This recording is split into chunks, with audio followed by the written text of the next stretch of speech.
ആത്മാവിൽ ആഗ്രഹിക്കുകയും പ്രാർത്ഥിക്കുകയും ചെയ്യുന്നു. ഹല്ലേലൂയ. സ്തോത്രം. ദൈവം നമ്മെ എല്ലാവരെയും ബലപ്പെടുത്തട്ടെ. രണ്ടുപേരും ഇന്ന് ദൈവവചനത്തിൽ നമ്മോട് സംസാരിക്കും. അവർ തന്നെ ടൈം അറേഞ്ച്മെൻറ്റ് ചെയ്യും. ഒരു 30 മിനിറ്റ് അവർക്ക് വേണ്ടി എന്തെങ്കിലും വേർതിരിക്കുകയാണ്. ടൈം നിങ്ങൾ തന്നെ അഡ്ജസ്റ്റ് ചെയ്യുക. പകുതി സമയം വെച്ച് നിങ്ങൾക്ക് എടുക്കാവുന്നതാണ്. ദൈവത്തിൻ്റെ കൃപ നമ്മുടെ കൂടെ ഇരിക്കട്ടെ. പ്രിയ പ്രഫുലാണെങ്കിൽ ബിടെക് കഴിഞ്ഞ് ഒരു നല്ലൊരു ജോലി ഹൈദരാബാദിൽ ചെയ്തുകൊണ്ടിരിക്കുകയാണ്. അപ്പോഴാണ് ദൈവത്തിൻ്റെ ആത്മാവശ്യതയോടെ തനിക്ക് വിളിയുണ്ടായി. ജോലി വിട്ട് ഹെബ്രോൺ ബൈബിൾ സെമിനാരിയിൽ MDന് വന്ന് പഠിക്കുവാനായിട്ട് തീരുമാനം. അത്രമാത്രം സഫർ ചെയ്തുകൊണ്ട് ദൈവത്തിൻ്റെ ആ വിളിയെ സ്വീകരിക്കണം. ദൈവത്തിൻ്റെ കൃപ നൽകിയല്ലോ. അതിനാൽ ഞാൻ ദൈവത്തെ സ്തുതിക്കുകയാണ്. വചന ശുശ്രൂഷിക്കാൻ നമ്മൾ തന്നെ ദൈവത്തിൻ്റെ കരങ്ങളിലേക്ക് ഏൽപ്പിക്കാം. ദൈവദാസന്മാരെ അതിനായിട്ട് ഞാൻ എത്തിക്കും.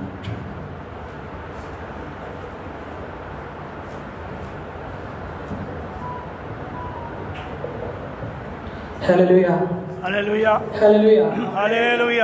ദൈവനാമത്തിന് മാത്രം ഉണ്ടാകട്ടെ. അനുഗ്രഹിക്കപ്പെട്ട ഈ നല്ല സമയത്തെ ഓർത്ത് ഞാൻ ദൈവത്തെ സ്തുതിക്കുന്നു.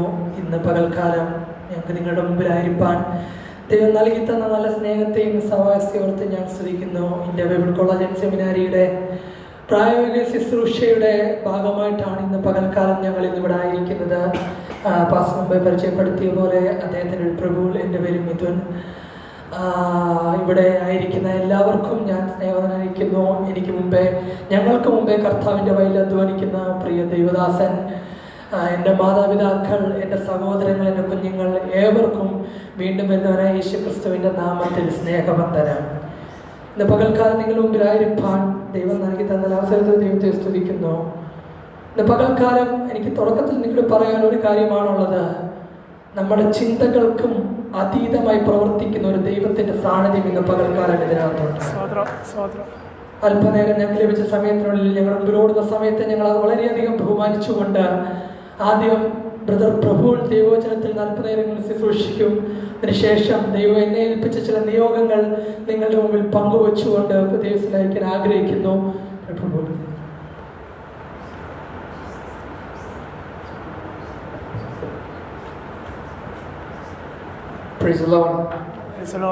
ദൈവനാമം വാഴ്ത്തപ്പെടുമാറാകട്ടെ. ഇന്ന് പകലിൽ ബെഥേൽ അസംബ്ലീസ് ചർച്ച് കോഴഞ്ചേരിയിൽ പ്രത്യേകിച്ച് ലാലു പാസ്റ്റർ ഈ സമയം ഒരുമിച്ച് ദൈവത്തെ സ്തുതിപ്പം മഹത്വപ്പെടുത്താൻ അതിൻ്റെ കൂടെ എൻ്റെ സീനിയറായ ബ്രദർ മിഥുൻ ഞങ്ങൾക്ക് ഒരുമിച്ച് ഈ സഭയിൽ വന്ന് ദൈവത്തെ സ്തുതിപ്പാൻ ഇങ്ങനെ ഒരു അവസരം നൽകി തന്ന കർത്താവിന് സ്തോത്രം ചെയ്യുന്നു. എൻ്റെ പേര് പ്രഫുൽ ജെ മാത്യു. ഞാൻ ജനിച്ചതും പഠിച്ചതെല്ലാം ഹൈദരാബാദാണ്. നാട്ടിലങ്ങനെ നീളമില്ല. പക്ഷേ ദൈവകൃപയാൽ ഞാൻ കഴിഞ്ഞ മാസം മെയ് മാസത്തിലാണ് എൻ്റെ വിവാഹം കഴിഞ്ഞത്. എൻ്റെ വൈഫിൻ്റെ പേര് ജുബി. ജുബി മറ്റു വേറെ ആരുമില്ല, ലാലു പാസ്റ്ററുടെ ചേട്ടൻ്റെ മോളാണ്. അങ്ങനെ ഒരു റിലേഷനാണ് ഞങ്ങൾ രണ്ടുപേർ തമ്മിലുള്ളത്. അതോർത്ത് സ്തോത്രം ചെയ്തു. ഞാനിവിടെ ഇന്ത്യൻ ബൈബിൾ കോളേജ് സെമിനാരിയിൽ MD സെക്കൻഡ് ഇയറിൽ പഠിച്ചുകൊണ്ടിരിക്കുകയാണ്. ദൈവത്തിൻ്റെ കൃപ കൊണ്ട് ദൈവത്തിൻ്റെ കൃപയാൽ ഫസ്റ്റ് ഇയർ അനുഗ്രഹപ്പെട്ട രീതിയിൽ പൂർത്തീകരിക്കാൻ ദൈവം ഇടയാക്കി തന്നു. അതിനോർത്ത് ഞാൻ ദൈവത്തെ സ്തോത്രം ചെയ്ത് തുടർന്നും അടിയൻ്റെയും അടിയൻ്റെ കുടുംബത്തോർത്ത് പ്രാർത്ഥന അപേക്ഷിച്ചുകൊണ്ട് പതിനഞ്ചെന്ന് സംസാരിക്കാൻ ആഗ്രഹിക്കുന്നു. ഞങ്ങൾ രണ്ടൊരു അരമണിക്കൂർ സമയമുള്ളൂ. പക്ഷെങ്കിൽ ഞങ്ങൾ ഡിവൈഡ് ചെയ്തിട്ട് കറക്റ്റ് സമയത്തിനുള്ളിൽ ഞങ്ങൾ നിർത്താൻ ആഗ്രഹിക്കുന്നു. എൻ്റെ ഒരു ചെറിയൊരു സാക്ഷ്യം പറഞ്ഞിട്ട് വേണം ഞാൻ ഇരിക്കാൻ ആഗ്രഹിക്കുന്നത്. വലിയ പ്രസംഗങ്ങൾ, കാരണം പ്രസംഗിക്കാൻ പോയിട്ടുണ്ടെങ്കിൽ സമയം വേണം. സമയത്തിൻ്റെ ഇതുകൊണ്ടാണ് ഞാൻ എൻ്റെ ചെറിയൊരു സാക്ഷ്യം. കാരണം ഇവിടെ കണ്ടപ്പോൾ അനേക യൂത്ത് ആൾക്കാരോടുള്ളതുകൊണ്ട് എൻ്റെ ലൈഫ് എക്സ്പീരിയൻസിൽ നടന്ന, എൻ്റെ ജീവിതത്തിൽ നടന്ന ഒരു എക്സ്പീരിയൻസസ് ഞാൻ നിങ്ങളോട് ഷെയർ ചെയ്യാൻ ആഗ്രഹിച്ച് ശ്രദ്ധിച്ച് കേൾക്കണം. ഞാൻ പഠിച്ചതും എല്ലാം ഹൈദരാബാദ് ആയതുകൊണ്ട് ഞാൻ ഒരു BTech എഞ്ചിനീയറിംഗ് ആണ്, മെക്കാനിക്കൽ എഞ്ചിനീയറിംഗ് ആണ് പഠിച്ചു. ഒരു 6 വർഷം ജോലി ചെയ്തു. 6 വർഷം ജോലി ചെയ്ത് കഴിഞ്ഞിട്ടാണ് ദൈവത്തിൻ്റെ വേല കഴിഞ്ഞ് സമർപ്പിച്ച് ഞാൻ മുന്നോട്ട് കടന്നു വന്നത്. ഒരു കാര്യം കൂടി, എൻ്റെ മലയാളം മനസ്സിലായില്ലെങ്കിൽ ക്ഷമിക്കണം. കാരണം അത്രയ്ക്ക് ഫ്ലുവൻ്റ് അല്ല. ബട്ട് എങ്കിലും ഇടയ്ക്ക് ഇംഗ്ലീഷ് വെച്ച് അഡ്ജസ്റ്റ് ചെയ്യാം. സോ അപ്പോൾ അങ്ങനെ പഠിച്ചുകൊണ്ടിരുന്ന എൻ്റെ എഞ്ചിനീയറിംഗ് പഠിച്ചുകൊണ്ടിരുന്ന സമയത്ത് സാധാരണ നമ്മൾ ബോർഡ് എക്സാം എഴുതുമ്പോൾ നമ്മൾക്ക് ഹോൾ ടിക്കറ്റ് കയ്യിൽ തരാറുണ്ട്. അപ്പോൾ ആ ഹോൾ ടിക്കറ്റ് കൊണ്ട് എനിക്ക് വീണ കോളേജിൻ്റെ സെൻറ്റർ ഒരു വലിയൊരു കോളേജാണ്. ഏകദേശം 4-5 ബിൽഡിങ്ങുള്ള ഒരു സെൻറ്ററിലാണ്. അത്രയും വലിയ കോളേജ് എനിക്ക് സെൻറ്റർ ലഭിച്ച് ഞാൻ എൻ്റെ എഞ്ചിനീയറിംഗ് ഫസ്റ്റ് ഇയറിലെ എഞ്ചിനീയറിംഗ് എക്സാമിൻ്റെ ഫസ്റ്റ് ഡേ ഞാൻ അവിടെ കടന്നുപോയപ്പോൾ സാധാരണ നിങ്ങൾക്ക് റൂൾസ് ആൻഡ് റെഗുലേഷൻസ് അറിയാം. നമ്മുടെ എക്സാം ഹാളിൽ സെൻറ്ററിൽ ചെല്ലുമ്പോൾ നമ്മുടെ കയ്യിൽ പെന്നും പെൻസിലും അല്ലെങ്കിൽ ഒരു പാഡ്, എക്സാം പാഡ് അല്ലാതെ ഹോൾ ടിക്കറ്റ് അല്ലാതെ വേറെ ഒന്നും കൊണ്ടുപോകാൻ പാടില്ല എന്നുള്ള റൂളാണ് അല്ലേ.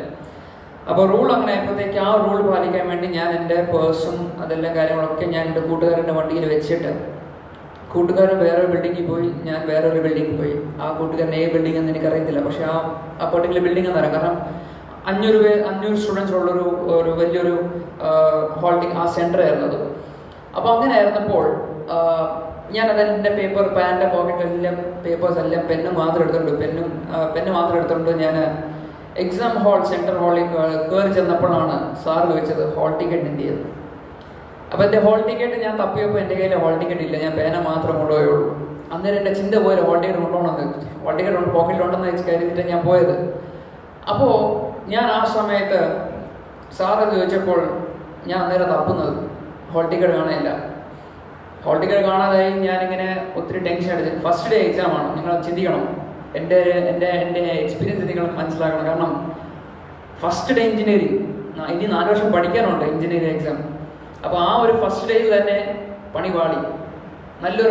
നല്ല പണി കിട്ടിയപ്പോൾ ഞാനിങ്ങനെ ചിന്തിച്ച് കർത്താവ് ഞാൻ എന്ത് ചെയ്യണം. ഞാൻ പിന്നെ വീണ്ടും പെട്ടെന്ന് ഓടി എൻ്റെ കൂട്ടുകാരുടെ കാറിൽ അവിടെ വന്നു. കാർ ലോക്കാണ്, വണ്ടി ലോക്കായി. ആ സ്റ്റുഡൻറ്റ് എൻ്റെ കൂട്ടുകാരൻ വേറൊരു ക്യാമ്പസിലാണ്, അല്ലെങ്കിൽ വേറൊരു ബിൽഡിങ്ങിൽ പോയി. എങ്ങനെ പോയി തപ്പും? ആര് പറഞ്ഞിട്ടാണ് തപ്പുന്നത്? പേര് വേറൊരു കോളേജ് ആയതുകൊണ്ട് ജസ്റ്റ് നമ്മുടെ കൂട്ടുകാരൻ്റെ പേര് പറഞ്ഞാൽ അവർക്കറിയോ കൂട്ടുകാരൻ്റെ പേര്? അവർക്കറിയാമെന്ന് ഞാൻ വേറൊരു കൂട്ടുകാരനായിട്ട് ഒന്നേ ഉള്ളൂ അറിയത്തുള്ളൂ. അങ്ങനെ കിടന്നപ്പോൾ ഞാൻ ഒത്തിരി ഞാൻ വിഷമിച്ചു കഴിഞ്ഞു. എൻ്റെ ഫസ്റ്റ് ഇയർ തന്നെ എനിക്ക് ബാക്ക്ലോഗായി. ഇനിയുണ്ട് കിടപ്പുണ്ട്, 8 പേപ്പറുണ്ട്. അതിന് പഠിച്ചു വരുമ്പോഴത്തേക്ക് ബാക്ക്ലോഗ് ഒരു പ്രാവശ്യം ഫെയിലായി കഴിഞ്ഞിട്ടുണ്ടെങ്കിൽ നമുക്ക് വീണ്ടും എഴുതാം. പക്ഷേ ആ സെക്കൻഡ് ടൈം എഴുതാനാണ് ബുദ്ധിമുട്ട്. ആദ്യത്തെ അറ്റംപ്റ്റിൽ നമ്മൾ ചെയ്ത് തീർക്കുമ്പോൾ നമ്മൾക്ക് ഒരു ആശ്വാസം കിട്ടും. പക്ഷേ നിങ്ങൾക്കറിയാം, തീർച്ചയായും ഫെയിലായിട്ടുണ്ടെങ്കിൽ എത്ര ബുദ്ധിമുട്ടാണെന്ന് നിങ്ങൾക്കറിയാം. നഴ്സിംഗ് പഠിക്കുന്ന പിള്ളേരുമുണ്ട്, അവർക്കറിയാം. അല്ലെങ്കിൽ ജോലി ചെയ്തവരും അറിയാം. പിന്നെ ഒരു വർഷം കൂടി ഇരിക്കണമെങ്കിൽ വളരെ ബുദ്ധിമുട്ടുള്ള കാര്യമാണ്. അപ്പോൾ അങ്ങനെ ഇരുന്ന സമയത്ത് ഞാൻ അവിടെ ഇരിക്കുന്ന ആളോട് ചോദിച്ചു, എനിക്ക് ഹോൾ ടിക്കറ്റ് ഇല്ല. അപ്പോൾ അവർ പറഞ്ഞ അവിടുത്തെ റിസപ്ഷനെ ഗൈഡ് ചെയ്ത് നമുക്ക് ഡ്യൂപ്ലിക്കേറ്റ് ഹോൾ ടിക്കറ്റ് കിട്ടും, അവിടെ പോയി ചോദിച്ചാൽ മതി. ഞാൻ പെട്ടെന്ന് അവിടുത്തെ റിസപ്ഷൻ്റെ കൗണ്ടറിൽ പോയി ഞാൻ ചോദിച്ചു, എനിക്ക് ഡ്യൂപ്ലിക്കേറ്റ് ഹോൾ ടിക്കറ്റ് ആണ്. ഞാൻ ഇങ്ങനെ ഹോൾ ടിക്കറ്റ് മറന്നു. ശരി, അപ്പുറത്ത് റൂമുകളുണ്ട്, നേരെ പോയി ലെഫ്റ്റ് സൈഡിലാണ് റൂം. അവിടെ പോയി ഞങ്ങൾക്ക് ഡ്യൂപ്ലിക്കേറ്റ് ഹോൾ ടിക്കറ്റ് കിട്ടും. അവിടെ പോയപ്പോൾ അവിടെ പറഞ്ഞു ഒരു 500 രൂപ ഫൈൻ അടയ്ക്കണം ഡ്യൂപ്ലിക്കേറ്റ് ഹോൾ ടിക്കറ്റ് കിട്ടണമെങ്കിൽ. 500 രൂപ അടച്ചിട്ടുണ്ടെങ്കിൽ ഞങ്ങൾക്ക് ഹോൾ ടിക്കറ്റ് തരാം. കയ്യിൽ കാശുമില്ല, പേഴ്സ് വണ്ടിക്കകത്താണ്. അതും പെട്ടു കഴിഞ്ഞു. വീണ്ടും ഓടി വന്നു. ചിലവരോട് ഞാൻ ചോദിച്ചു, 500 രൂപ ഉണ്ടെങ്കിൽ തരണേ, പേഴ്സ് വണ്ടിക്കകത്താണ്. എൻ്റെ കൂട്ടുകാരെ ഇങ്ങനെ വേറൊരു എക്സാം എഴുതാൻ പോയി, ഞാനിങ്ങനെ ഹോൾ ടിക്കറ്റ് മറന്നു. ആരും സഹായിച്ചില്ല, ആരും വിശ്വസിച്ചില്ല. കാരണം അവർക്കറിയത്തില്ലല്ലേ ഞാൻ സത്യമാണോ കള്ളാന്ന് പറയുന്നത് അറിയത്തില്ല. നമ്മുടെ മാനുഷികമായ ചിന്തയാണത്. ഞാൻ അവിടെ ഇരുന്ന് കർത്താവിനോട് ഞാൻ പറഞ്ഞ കാര്യമുണ്ട്, കർത്താവെ കഴിഞ്ഞു, എന്ത് ചെയ്യും, നീ ഒരു വഴി വരും. കാരണം 500 രൂപയുടെ കേസ് മാത്രമേ ഉള്ളൂ. അല്ലെങ്കിൽ എനിക്ക് വേണമെങ്കിൽ കാറിൻ്റെ ഗ്ലാസ് തല്ലി പൊടിക്കാം, പിന്നെ അതിൻ്റെ കാശ് കൂടി ഞാൻ അടയ്ക്കണം. ഫസ്റ്റ് ഇയർ പഠിക്കുന്നത് ഞാനാണ്. അപ്പോൾ അത് ഞാൻ എങ്ങനെ ഇതാക്കും എന്ന് പറഞ്ഞ് ഞാൻ ഒത്തിരി വളരെ വിഷമത്തോടെ വരുന്ന കർത്താവ് അവിടെ ഇരുന്നുകൊണ്ട് ആ റിസപ്ഷൻ കൗണ്ടർ ഇരുന്നുകൊണ്ട് ഞാൻ പിന്നെ കർത്താവിനോട് ഞാൻ പ്രാർത്ഥിച്ചു, കർത്താവെ നീ എന്നെ സഹായിക്കണം, നീ അല്ലാതെ എനിക്ക് വേറെ മറ്റൊരു മാർഗമില്ല.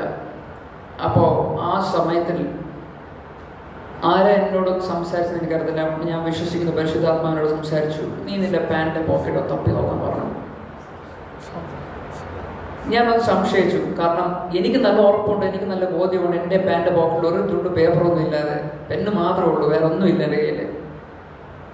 ഞാനിപ്പോഴും ആ കാര്യം ഞാൻ ഓർക്കുമ്പോൾ അത്ഭുതകരമായി ഒന്ന് പറയട്ടെ, ആ സമയത്തിന് പാൻറ്റിൻ്റെ പോക്കറ്റിൽ 500 രൂപ നോട്ട് കിട്ടി. അരമണിക്കൂർ കഴിഞ്ഞു, എക്സാം സ്റ്റാർട്ടായി അരമണിക്കൂർ കഴിഞ്ഞു. 500 രൂപയുടെ നോട്ട് കിട്ടി. ഞാൻ കർത്താവിനോട് ചോദിച്ചു, കർത്താവ് ഇതെങ്ങനെ? ഞാൻ പോലെ അതിശയിച്ചു. ഇല്ല, കാരണം ഒരു പേപ്പറും ഇല്ലാത്ത എൻ്റെ പോക്കറ്റിൽ ഈ 500 രൂപ എങ്ങനെ വന്ന് എനിക്കറിയത്തില്ല, ഇപ്പോഴും എനിക്കറിയത്തില്ല. പക്ഷെ ഞാൻ വിശ്വസിക്കുന്നു ദൈവം ആ സമയത്ത് നീതിമാനും വിശ്വസ്തനായതുകൊണ്ട് ദൈവം എനിക്ക് എൻ്റെ പക്കൽ 500 രൂപ കൊടുത്തു. 500 രൂപ തന്നു. അത് റിസപ്ഷൻ കൗണ്ടറിൽ പോയി ചോദിച്ചു. റിസപ്ഷൻ കൗണ്ടറിൽ അടച്ച് ഞാൻ ആ റെസിപ്റ്റ് എടുത്തുകൊണ്ട് ആ പ്രിൻറ്റിങ് പ്രസ്സിന് അവിടെ പോയപ്പോൾ മറ്റൊരു ഘട്ടം എന്താണെന്ന് വെച്ചാൽ പ്രിൻ്റർ വർക്ക് ചെയ്യുന്നില്ല. അതും പോയി. സമയം കഴിയാറായി. ഇനി എക്സാം എഴുതാനുണ്ട്. ഫസ്റ്റ് ഡേ എക്സാമാണ്. സമയം കഴിയാറായി. പ്രിൻ്റർ വർക്ക് ചെയ്യുന്നില്ല. ഞാൻ അവിടെ ചോദിച്ചു എന്ത് പറ്റി. ഇപ്പോഴത്തെ കുറച്ചും പേരെ പ്രിൻ്റർ വർക്ക് ചെയ്ത അറിയത്തില്ല, പേപ്പർ ജാമായെന്ന അറിയത്തില്ല, എന്താ വർക്ക് ചെയ്യുന്നില്ലെന്നാണ്. പിന്നെ കുറേ ടെക്നീഷ്യൻസ്മാർ വന്ന് ചെക്ക് ചെയ്തപ്പോൾ വർക്ക് ചെയ്യുന്നില്ല. കുറച്ച് സമയം കഴിഞ്ഞപ്പോൾ ഞാൻ വീണ്ടും പ്രാർത്ഥിച്ചു, കർത്താവേ പിന്നെ എന്തിനാ 500 രൂപ തന്നെ. കുറച്ച് നേരം കഴിഞ്ഞപ്പോഴത്തോളം അടുത്തൊരു പ്രിൻ്റർ വന്നു. പ്രിൻ്റർ ഓണായി. ഹോൾ ടിക്കറ്റ് കിട്ടി. ഞാൻ കടന്നുപോയി എക്സാം എഴുതി. ഞാൻ ഈ സാക്ഷ്യം പറഞ്ഞതിന് ഉദ്ദേശം ഒരു വാക്യം ഞാൻ വായിക്കാം. ആരെങ്കിലും വായിച്ച് സഹായിക്കണം. നാഹൂമിന്റെ പ്രവചനം 1-ാം അധ്യായം 7-ാമത്തെ വാക്യം. യഹോവ നല്ലവനും കഷ്ട ദിവസത്തിൽ ശരണവുമാകുന്നു. ഇന്ന് തങ്ങൾ ആശ്രയിക്കുന്നവനെ ഞാൻ അന്ന് ആശ്രയിച്ചില്ലായിരുന്നെങ്കിൽ, ഞാനൊരു മനുഷ്യനെ പോലെ ആശ്രയിച്ചായിരുന്നെങ്കിൽ എനിക്കതിൻ്റെ വില അല്ലെങ്കിൽ അതിൻ്റെ ആഴം അല്ലെങ്കിൽ അതിൻ്റെ ദുഃഖം അതിൻ്റെ മനോവേദന എന്താണ് അവർ മനുഷ്യന്മാർ പറയാൻ അവർക്ക് മനസ്സിലാകത്തില്ല. ഇന്ന് ഞാൻ നിങ്ങളോട് ചെറിയൊരു പ്രബോധനം പറയാൻ, നിങ്ങൾ ദൈവത്തിൽ ആശ്രയിക്കുക. ഈ വാക്യം ഒരിക്കൽ കൂടി വാക്യമോ, യഹോവ നല്ലവനും കഷ്ട ദിവസത്തിൽ അവൻ ശരണവുമാകുന്നു. നിങ്ങളുടെ ഏത് കഷ്ടത്തിൽ ഏത് സാധ്യത ആയിക്കോട്ടെ അവനിൽ ശരണം പ്രാപിക്കുക. അടുത്തത് തങ്കിൽ ആശ്രയിക്കുന്നവനും അവൻ അറിയുന്നു.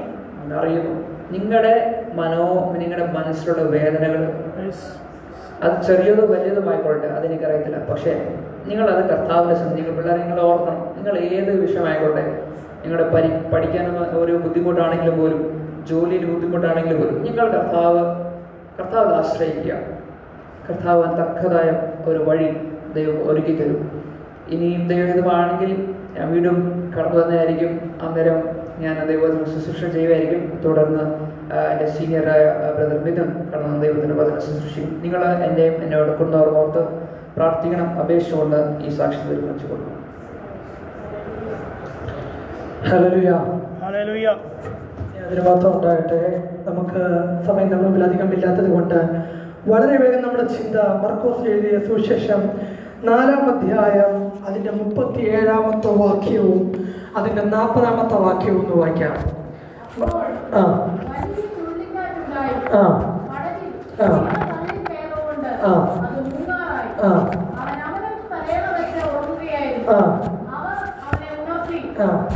ആ മതി. 40-ാമത്തെ വാക്യം ഒന്ന് വായിക്കാം.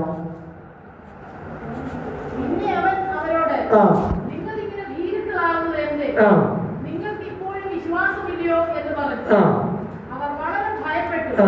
കാറ്റും കടലും കൂടി ഇവരെ അനുസരിക്കുന്നുവല്ലോ, ഇവനാ എന്ന് തമ്മിൽ പറഞ്ഞു. മതി. ഇവിടെ മർക്കോസ് എഴുതിയ സുവിശേഷം 4-ാം അധ്യായത്തിന്റെ അവസാന ഭാഗമാണ് നമ്മൾ കാണുന്നത്. യേശുവിന്റെ പ്രസംഗത്തിന് ശേഷം ശിഷ്യന്മാരോട് പറയുകയാണ്, അതും സന്ധ്യയായപ്പോൾ എന്താണ് നമ്മൾ എന്ത് ചെയ്യുക? അക്കരയ്ക്ക് പോകുക. ഇവിടെ നാം മനസ്സിലാക്കേണ്ട ഒരു കാര്യമുണ്ട്. യേശു പറഞ്ഞ കാര്യം സന്ധ്യയായപ്പോൾ അക്കരയ്ക്ക് പോകുക. അക്കരയ്ക്ക് പോകുക എന്നൊരു ഉദ്ദേശം ഞാൻ അവസാനം പറയാം. ഇതിന്റെ ബാക്കി കാര്യങ്ങൾ പറഞ്ഞുകൊണ്ട് ഞാൻ വചനത്തിൽ നിന്ന് വേഗം ഇരിക്കുവാൻ ആഗ്രഹിക്കുന്നു. ഒന്ന്, യേശുവിന്റെ ശിഷ്യന്മാരുടെ കൂടെ യേശു പടകൾ സഞ്ചരിക്കുമ്പോൾ ഇതാ കടലിൽ എന്ത് ചെയ്തു? വലിയ കാറ്റും കോളും ആഞ്ഞടിക്കുവാൻ ഇടയായിത്തീർന്നു. നമ്മൾ മനസ്സിലാക്കേണ്ട ഒരു കാര്യം, ഒന്ന് സന്ധ്യയാണ്, ഇരുട്ടായ സമയം. രണ്ട്, പടകൾ എന്ത് ചെയ്തിരിക്കുന്നു? കാറ്റും കോളും എന്ത് ചെയ്തിരിക്കുന്നു? ആഞ്ഞടിച്ചു കൊണ്ടിരിക്കുന്നു. ഇന്ന് പകൽക്കാലം പ്രിയ ദൈവമക്കളെ, നമ്മുടെ ആത്മീകമായ രാത്രിയിൽ നമ്മുടെ ജീവിതത്തിൽ ചില ആഞ്ഞടികൾ ഉണ്ടെന്നുള്ള കാര്യം മറക്കരുത്. അവിടെ പറയുന്ന ഒരു കാര്യം, ജീവിതത്തിൽ പടകിൽ എന്ത് ചെയ്യുന്നു? കാറ്റും കോളും എന്ത് ചെയ്യുന്നു? ആഞ്ഞടിക്കുന്നു. വലിയ കാറ്റടിച്ചു. തിരമാല എന്ത് ചെയ്യുന്നു? തള്ളിക്കയറുന്നു. അവിടെ ശിഷ്യന്മാർ യേശുവിനെ നോക്കി ചോദിക്കുന്ന ഒരു കാര്യം ഇതാണ്, ഗുരു, ഞങ്ങൾ നശിച്ചു പോകുന്നതിൽ നിനക്ക് വിചാരമില്ലയോ? അവിടെ യേശു എന്ത് ചെയ്യുകയായിരുന്നു? എവിടെ ഉറങ്ങുകയായിരുന്നു? അമരത്ത് അവൻ തലയിട വെച്ച് ഉറങ്ങുകയായിരുന്നു. നമ്മൾ മനസ്സിലാക്കേണ്ട ഒരു കാര്യം ഇതാണ്: ഒരു പടക് തകരുമ്പോൾ, കാറ്റാഞ്ഞടിക്കുമ്പോൾ, ഒരു പടകിന്റെ ആദ്യം തകരുന്ന വശമെന്ന് പറയുന്നത് അമരമാണ്. അവിടെ കർത്താവ് തലവട വെച്ച് ഉറങ്ങുന്നുവെങ്കിൽ എന്റെ പ്രിയ ദൈവമേ, നിന്റെ വിഷയത്തിന്റെ മധ്യ യേശു ഉണ്ട്. കാറ്റ് വിഷയമല്ല, കോള് വിഷയമല്ല. ഇന്ന് പകൽക്കാലം യേശു എന്റെ നിങ്ങളുടെ ജീവിതത്തിൽ ഉണ്ടോ എന്നുള്ളതാണ് കാര്യം. പലരും പ്രതികൂലമാകുന്ന കാറ്റ്, പ്രതിസന്ധിയാകുന്ന കാറ്റ് ജീവിതത്തിൽ പലപ്പോഴായി ആഞ്ഞടിക്കുമ്പോൾ പലപ്പോഴും കർത്താവിനോട് ചോദിക്കുന്ന ഒരു ചോദ്യം ഇതാണ്: ഞങ്ങൾ നശിച്ചു പോകുന്നതിൽ നിനക്ക് വിചാരമില്ലയോ? പ്രിയ ദൈവമക്കളെ, കർത്താവ് എന്നെ നിങ്ങളെ കുറിച്ച് വിചാരമില്ലാഞ്ഞിട്ടല്ല, കർത്താവ് എന്നെ നിങ്ങളെയും ഓർക്കാതിരുന്നിട്ടല്ല. പക്ഷേ നമുക്ക് അവനോടുള്ള വിശ്വാസം എന്തുമാത്രമാണെന്നുള്ളത് ഇന്ന് പകൽക്കാലം നമ്മൾ തിരിച്ചറിയണം. കർത്താവ് അവരെ വിളിച്ച കാര്യമാണ് അല്പവിശ്വാസികളെ. ഇന്ന് പകൽക്കാലം എന്നെ നിങ്ങളെ കർത്താവ് നോക്കുമ്പോൾ നമ്മുടെ വിശ്വാസം എന്ന നമ്പൂരം അത് പൂർണ്ണമായി ഉറച്ചതാണോ? ഞാനും നിങ്ങളുടെ വിശ്വാസത്തിൽ നിൽക്കുന്നു എന്ന് പറയുമ്പോൾ ഞാൻ പൂർണ്ണമായി ക്രിസ്തുവിനെ വിളിക്കുന്നു എന്ന് നമ്മൾ പറയാൻ കഴിയുമോ? കാറ്റും കോളും ഇവനെ അനുസരിക്കുന്നു. ഇവനാർ? ഞാനും നിങ്ങളും വിളിക്കുന്ന സേവിക്കുന്ന ദൈവം ചെറിയവനെന്നോ അല്ല എന്നുള്ള കാര്യം നമ്മൾ മറന്നു പോകരുത്. നമ്മുടെ ജീവിതത്തിന് പ്രതിസന്ധി കാലഘട്ടങ്ങളിൽ, പ്രതികൂലങ്ങളിൽ, കഷ്ടങ്ങളിൽ, ഭാരങ്ങളിൽ ഒരുപക്ഷെ ശത്രുവാൻ നിന്നെ തീർക്കുവാൻ പദ്ധതിയിട്ടാലും അതിന്റെ മധ്യം നിന്നെ നിർത്തുവാൻ എന്റെ ദൈവം സർവശക്തനാണ്. മാനുഷിക ബുദ്ധിയിൽ ചിന്തിച്ചാൽ അന്നുകൊണ്ട പടകവടം തകരും. എല്ലാവരും എന്ത് ചെയ്യും? മുങ്ങും, തകരും. യേശു പറഞ്ഞ ഒരൊറ്റ കാര്യം ഇതാണ്: അക്കരയ്ക്ക് എന്ത് ചെയ്യാം? പോകാം. കർത്താവ് നിന്നോട് അക്കരയ്ക്ക് പോകാമെന്ന് ഉറപ്പ് തന്നിട്ടുണ്ടെങ്കിൽ എത്ര വലിയ കോള നിന്റെ പടകിൽ കയറിയാലും അവൻ നിന്നെ എത്തിച്ചിരിക്കും. ഏത് ശത്രുവൻ നിന്റെ നന്മ അനുഭവിക്കാൻ ശ്രമിച്ചാലും, എത്ര വലിയ പ്രതികൂലം നിന്നെ തൊടുവാൻ ശ്രമിച്ചാലും നിന്നെ എത്തിക്കാമെന്ന് കർത്താവ് പറഞ്ഞിട്ടുണ്ട്. അവൻ നിന്നെ എത്തിച്ചിരിക്കും. ഗുരു, ഞങ്ങൾ നശിച്ചു പോകുന്നതിൽ നിനക്ക് വിചാരമില്ലയോ? അവൻ എന്ത് ചെയ്തു? കാറ്റിനെയും കടലിനെയും ശാസിച്ചു. തമ്മിൽ നോക്കി ആശ്ചര്യപ്പെട്ടുകൊണ്ട് പറയുകയാണ്: കാറ്റും കടലും അനുസരിക്കുന്നു. ഇവൻ സകല ചരാചരത്തെയും സൃഷ്ടിച്ചവൻ, സകലത്തിനും അധിപതിയായവൻ, മനുഷ്യനെ സ്വന്തം കൈയാൽ നിർമ്മിച്ചവൻ, വാക്കിനാൽ ഉളവാക്കിയവൻ. നിന്റെ തലയിലെ ഒരു മുടിനാരിയുടെ താഴെ പോണമെങ്കിൽ എന്റെ ദൈവം വിചാരിക്കണം.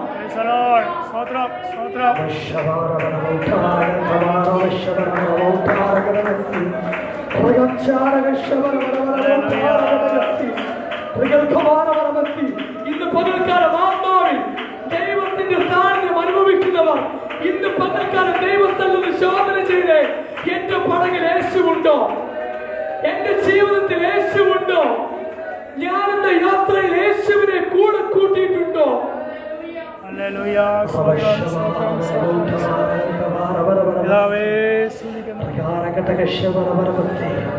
ആരുടെയൊക്കെ ജീവിതത്തിൽ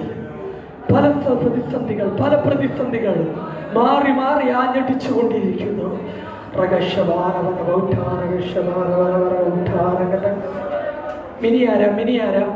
മിനി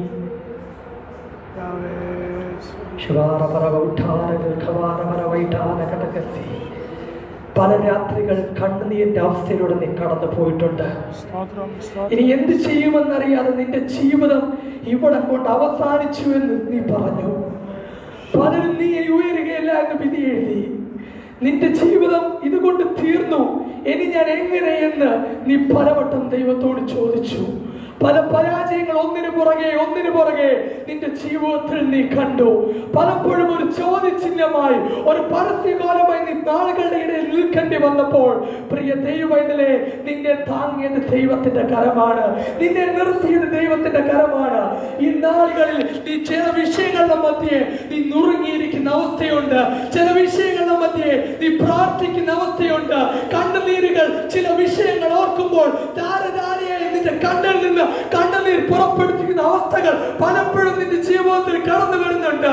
പ്രിയ ദൈവമേ, നിന്റെ വിഷയത്തിന്റെ മധ്യേ, നിന്റെ കണ്ണുനീരിന്റെ മധ്യേ, നിന്റെ പ്രാർത്ഥനയുടെ മധ്യേ, നിന്റെ കണ്ണുനീർ എന്റെ തുരുത്തിയിൽ ഉണ്ട് എന്ന ദൈവത്തിന്റെ ആത്മാവ് ആലോചന. പിറകിലുള്ള കഷ്ടതകളെയും ചില നിന്ദകളെയും നോക്കി നീ ഭാരപ്പെടണ്ട. ചിലർ നിന്ദിക്കുന്ന അവസ്ഥകൾ, പല നിന്ദകളുടെ അവസ്ഥകൾ നിന്റെ ജീവിതത്തിൽ ഒന്നിനു പുറകെ ഒന്നായി അലയടിക്കുമ്പോൾ ഇന്ന് പകൽക്കാലം അതിന്റെ മധ്യേ മാനിക്കുവാൻ നിന്നെ വിശ്വസ്തനാണെന്ന് ദൈവം വിശ്വസ്തനാണെന്ന് നിന്നോട് ആലോചന. അതുകൊണ്ട് ഈ നാളുകൾ ദൈവത്തിന്റെ സന്നിധിയിൽ പലപ്പോഴായി നിന്റെ വിശ്വാസം പലപ്പോഴും ചഞ്ചലിച്ചു പോയി, പലപ്പോഴും നിന്റെ തീരുമാനങ്ങൾ നീ വ്യതിചലിച്ചു പോയി. ഈ നാളുകളിൽ നിന്റെ തീരുമാനത്തിൽ, നിന്റെ പ്രാർത്ഥനയിൽ നീ ദൈവത്തിന്റെ സന്നിധിയിൽ ഒന്നുകൂടെ വിശ്വാസത്തെ ഉറയ്ക്കുവാൻ തയ്യാറാകുന്നുവെങ്കിൽ ചില നന്മകൾ നൽകി ദൈവം നിന്നെ മാനിക്കും. നിന്ദിച്ചവരുടെ മധ്യേ ഞാൻ നിന്നെ അനുഗ്രഹിക്കുമെന്ന് ദൈവം നിന്നെ ആലോചന പറയുന്നു. അതുകൊണ്ട് ഈ നാളുകൾ ദൈവത്തിന് വേണ്ടി ദൈവത്തിൽ സമർപ്പിച്ച് ദൈവത്തിൽ ഏൽപ്പിക്കുക.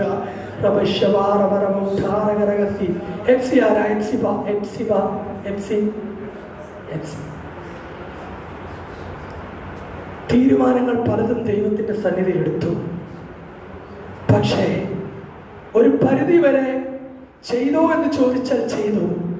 പക്ഷേ ആ തീരുമാനങ്ങളും പ്രാർത്ഥനകളും ഇപ്പോൾ നിങ്ങളുടെ ജീവിതത്തിൽ ഇല്ല.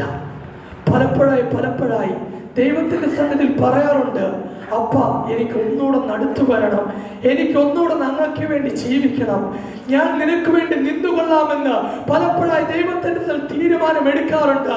പക്ഷെ തീരുമാനത്തിൽ നിലനിൽക്കുവാൻ കഴിയുന്നില്ല. എന്തോ ഒന്ന് പിറകോട്ട് വലിക്കുന്ന പോലെ, എന്തോ ഒന്ന് ദൈവത്തിൽ തിരിക്കാൻ ശ്രമിക്കുന്നത് പോലെ പലപ്പോഴായി ചില കാര്യങ്ങൾ നിന്റെ ജീവിതത്തിൽ കടന്നു വരുന്നുണ്ട്. അതുകൊണ്ട് ഈ നാളുകൾ ദൈവത്തിന്റെ എടുക്കുന്ന തീരുമാനത്തിൽ പൂർണ്ണമായി ഉറച്ചു നിൽക്കുവാൻ കഴിയണം. അതുപോലെ ചില കാര്യാദികൾ തിരിച്ചറിയുവാനുള്ള ഒരു മനോഭാവം നിന്റെ ജീവിതത്തിൽ ഉണ്ടാകണം. പല വാക്കുകൾ കേട്ട് നീ വിശ്വസിച്ചത് കൊണ്ട് ചില പരാജയങ്ങൾ നിന്റെ ജീവിതത്തിൽ സംഭവിച്ചു. പല പരാജയങ്ങൾ നിന്റെ ജീവിതത്തിൽ ഒന്നിനു പുറകെ ഒന്നായി സംഭവിച്ചു. ഈ നാളുകൾ ദൈവത്തിന്റെ സന്നിധിയിൽ താഴ്ന്നിരുന്നു കൊണ്ട് പ്രാർത്ഥനയിൽ വിവേചിച്ചറിയുവാനുള്ള ദൈവത്തിന്റെ കൃപാവരങ്ങളെ നീ ദൈവത്തിന്റെ സന്നിധിയിൽ പ്രാപിച്ചെടുക്കണം. ഈ നാളുകൾ കണ്ണുനീരിന്റെ അവസ്ഥയിലൂടെ നിങ്ങൾ കടന്നു പോകേണ്ട ചില അവസ്ഥകൾ ജീവിതത്തിൽ കടന്നു വരും. ചില ദുഃഖമായ അവസ്ഥകൾ നിന്റെ ജീവിതത്തിൽ കടന്നു വരും. ഈ നാളുകളിൽ കണ്ണുനീരിന്റെയും പ്രാർത്ഥനയുടെ മധ്യേ നീ ഒന്ന് താഴുവാൻ തയ്യാറാകുന്നുവെങ്കിൽ മകളെ, നിന്നെ തകർത്ത് കളയുവാനല്ല, നിന്നെ മുടിച്ചു കളയുവാനല്ല, നിന്നെ നിന്ദിച്ചവരുടെയും തള്ളിക്കളഞ്ഞവരുടെ മധ്യേ നിന്നെ നിർത്തുവാൻ, നിന്നെ മാനിക്കുവാൻ ദൈവത്തിന് പദ്ധതിയുണ്ട്. ഈ നാളുകൾ ദൈവസന്നിധിയിൽ ഒന്നുകൂടൊന്ന് പ്രാർത്ഥനയിൽ, ഒന്നുകൂടൊന്ന് തീരുമാനത്തിൽ ഒന്ന് ഉണരുവാൻ, ഒന്ന് ഉറയ്ക്കുവാൻ നിനക്ക് കഴിയുന്നുവെങ്കിൽ ദൈവത്തിന്റെ ഒരു മഹത്വം നിന്റെ ജീവിതത്തിൽ വെളിപ്പെടുത്തുവാനുണ്ട്. അത് കാലതാമസമില്ല, അത് അധികമില്ല, അത് ഉടനടി നിന്റെ ജീവിതത്തിൽ വെളിപ്പെട്ട് ദൈവം നിന്നെ അനുഗ്രഹിക്കുമെന്ന് ദൈവത്തിന്റെ ആലോചന.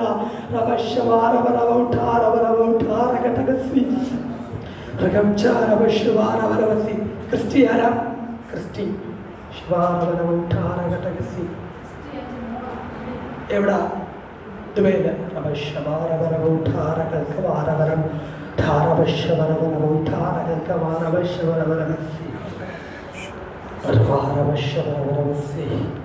നാളുകളിൽ അവിടെ പ്രാർത്ഥിക്കണം. അവിടെ ആയിരിക്കുമ്പോൾ ചില പ്രതിസന്ധിയുടെ ചില കാലഘട്ടങ്ങൾ മുൻപിലുണ്ട്. അതെന്തിനാണെന്ന് ചോദിച്ചു കഴിഞ്ഞാൽ മകളിലൂടെ അനേകർ ദൈവത്തെ അറിയും, ക്രിസ്തുവിന്റെ സന്നിധിയിൽ വരും. പക്ഷേ അവിടെ നിർത്തുകയില്ല എന്നാണ് ശത്രുവിന്റെ വെല്ലുവിളി. അവിടുന്ന് മാറ്റിക്കളയുവാൻ, പ്രാർത്ഥനയെ ഇല്ലാതാക്കി കളയുവാൻ ശത്രുവാൻ മനുഷ്യനും ഒരുപോലെ പോരാടുന്നുണ്ട്. അതുകൊണ്ട് ഇന്നാളുകളിൽ ദൈവത്തിന്റെ സന്നിധിയിൽ ഉണർന്ന, ദൈവത്തിന്റെ സന്നിധിയിൽ ഒന്നുകൂടെ ഉറച്ച് ദൈവത്തിൽ പ്രാർത്ഥിക്കണം. ഈ നാളുകളിൽ കഷ്ടത ദൈവത്തിന്റെ സന്നിധിയിൽ വരുമ്പോൾ, മനുഷ്യന്റെ സന്നിധി മനുഷ്യൻ ജീവിതത്തിലായിരിക്കുമ്പോൾ, ചില കഷ്ടങ്ങളും ഭാരങ്ങളും കടന്നു വരുമ്പോൾ അതിന്റെ മധ്യേ ദൈവത്തെ സംശയിച്ചു നോക്കാനല്ല, ഒന്നുകൂടൊന്ന് ഉണർന്നു പ്രാർത്ഥിക്കുന്നുവെങ്കിൽ ദൈവത്തിന്റെ ചില വിടുതലുകൾ, ദൈവത്തിന്റെ ചില നന്മകൾ തന്റെ മകൾ അനുഭവിക്കുകയും മകളിലൂടെ ഈ സഭ അത് അനുഭവിക്കുകയും ചെയ്യും. ഈ നാളുകൾ ദൈവാത്മാവ് പറയുന്നു, തന്റെ മകൾ, അമ്മയുടെ മകൾ ഈ സഭയ്ക്ക് അവൾ ഒരു നെടുത്തൂണാകും. അനേകർ അവൾ ദൈവത്തെ അറിയും, അനേകർ ദൈവത്തിൽ കടന്നു വരും. അവൾ ഒരു സാക്ഷിയായി തീരുവാനിടയായി തീരും. ഈ നാളുകൾ ആ വിഷയം ദൈവങ്ങളിലേക്ക് ഏൽപ്പിച്ച് നമുക്ക് പ്രാർത്ഥിക്കാം. Hallelujah, hallelujah. ഞാൻ വചനത്തിലേക്ക് വേഗം കടന്നു വരട്ടെ. ദൈവത്തോട് ചോദിച്ചു, ഞങ്ങൾ നശിച്ചു പോകുന്നതിൽ വിചാരം ഇല്ലയോ? അവൻ കാറ്റിനെയും കടലിനെയും ശാസിച്ചുകൊണ്ട് യാത്ര തുടരുമ്പോൾ, ഞാൻ മുൻപുള്ള ഭാഗങ്ങളൊന്നും വായിക്കാൻ പറയാൻ ആഗ്രഹിക്കുന്നില്ല. പടകക്കരയെത്തി. പടകക്കരെ എത്തുന്ന മൂമെന്റിൽ തന്നെ ഭൂതഗ്രസ്തനായ ഒരു മനുഷ്യൻ യേശുവിനെ വന്ന് എതിരേറ്റു. ഇവനാരാണ്? അത്യുന്നതന്റെ പുത്രൻ. ചില പുറപ്പെടലുകൾ ദൈവം പറയുന്നത് ചിലതിനെയൊക്കെ പിടിച്ചെടുക്കാനാണ്, ചിലതിനെയൊക്കെ നേടിയെടുക്കാനാണ്. ഭൂതഗ്രസ്തനായ മനുഷ്യനെ പറ്റി പറയുന്നത് ചങ്ങലകളാൽ ബന്ധിച്ചു, ആർക്കും മടക്കാൻ കഴിയാത്തവൻ, കല്ലറകളിൽ പാർത്തു വന്നവൻ. ഈ പടകക്കരെ അടുത്താൽ ഇവന് വിടുതലുണ്ടാകുമെന്ന് ശത്രുവിന് അറിയാം. നീ പ്രാർത്ഥിച്ചാൽ വിടുതലുണ്ടാകുമെന്ന് ശത്രുവിന് അറിയാം. നീ പ്രാർത്ഥിച്ചാൽ ഈ പ്രതികൂലം മാറുമെന്ന് ശത്രുവിന് അറിയാം. നിന്നെ അക്കരെ കടത്താതെ നിന്റെ ജീവിതത്തിൽ ഒന്നിനു പുറകെ പ്രതിസന്ധിയും പ്രതികൂലവും കൊടിയ കാറ്റുകളും ആഞ്ഞടിക്കുന്നുണ്ടെങ്കിൽ, പ്രിയ ദൈവമക്കളെ, ഒന്ന് നീ മനസ്സിലാക്കിക്കോ, നിന്റെ ജീവിതത്തിൽ വലിയൊരു ദൈവത്തിന്റെ പ്രവൃത്തി നടക്കുവാനുണ്ട്.